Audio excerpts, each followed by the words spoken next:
Rapidinho aqui para falar com vocês um tema que é um tanto quanto delicado, mas pouco comentado, pouca gente se arrisca e, claro, obviamente, gente da área do direito se arrisca a falar sobre isso.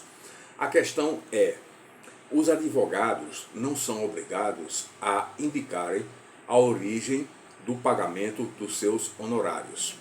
Trocando em miúdos, é o seguinte, nenhum advogado, como via de regra geral, nenhum prestador de serviço, via de regra, né, e comerciantes de um modo geral, são obrigados a dizer a origem ou declarar a origem do dinheiro que está sendo pago, se a origem é lícita ou ilícita. O importante é que ele apresenta uma prestação de serviço. Um comerciante vende uma mercadoria, ele recebe o dinheiro, a prova da origem do que ele ganhou é justamente essa transação, a compra e venda. Um advogado é a prestação de serviço. Mas a questão que é delicada é a seguinte. No caso, por exemplo, para simplificar, sem entrar em outros detalhes, em temas colaterais, no caso, por exemplo, do advogado criminalista, ele vai representar quem? Uma pessoa que cometeu crimes. Crimes contra o patrimônio, por exemplo. Crimes de tráfico de droga, lavagem de dinheiro, corrupção ativa, corrupção passiva.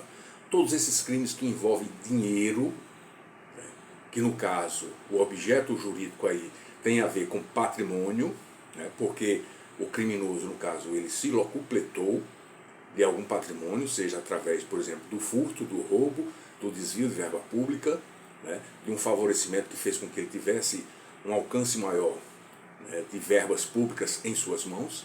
Então a questão que se pergunta, nesse caso específico e em todos os casos de atividade criminosa, o advogado também não é obrigado a declarar a origem do dinheiro que está pagando os seus honorários. Ele é contratado por um criminoso, mas não é obrigado a dizer de onde vem esse dinheiro. E o criminoso também não está obrigado a dizer e declarar que o dinheiro tem origem lícita. Ou seja, ele pode estar pagando o advogado com dinheiro que tem origem criminosa. Ele, invariavelmente, no Brasil, faz isso.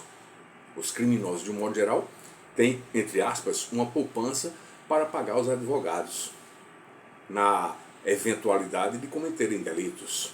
Então, a origem do dinheiro, que vai pagar, remunerar o advogado em seus honorários pelos serviços prestados ao seu cliente é de origem criminosa.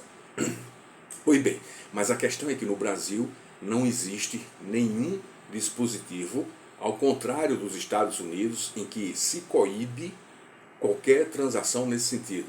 Então, na verdade, o advogado, via de regra, não seria imputado a ele nenhuma associação ao crime, nenhuma participação nos lucros obtidos com o produto do crime, porque não existe dispositivo claro, a não ser que surgisse alguma prova específica que o advogado estivesse colaborando com a prática de crimes. Mas pelo fato em si de prestar o serviço de defesa advocatícia, a ele não pode ser imputado o crime.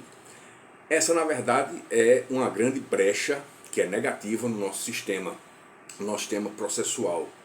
E, claro, obviamente, na legislação sobre ética profissional.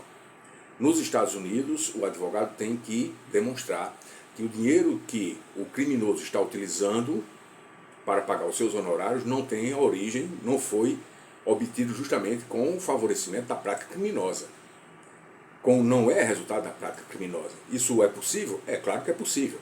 Se o advogado não demonstra isso e se há vinculação da remuneração dele com a prática criminosa, ou com os resultados da prática criminosa, melhor dizendo, obtidas pelo criminoso, então ele pode ser corresponsabilizado como partícipe, como um sócio do crime lá nos Estados Unidos. No Brasil isso não existe, infelizmente há essa lacuna, há essa brecha na lei, e muitos dizem, não, mas nós não podemos, os que defendem esse estado de coisas no Brasil dizem, não, mas nós não podemos criminalizar a advocacia.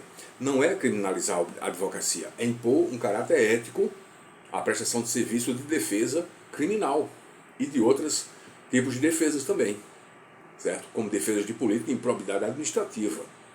A questão não é criminalizar, a questão é não estimular a criminalidade para que a criminalidade se favoreça de uma função, que é uma função essencial à justiça, que é a advocacia. que é uma função, inclusive, que existe para a defesa do Estado Democrático de Direito, né? E, claro, obviamente, é essencial para que nós tenhamos uma função dessa natureza pautada pela ética e sem ser beneficiada pela criminalidade de um modo geral. Bom, esse é o nosso recado. Um abraço a todos e até lá.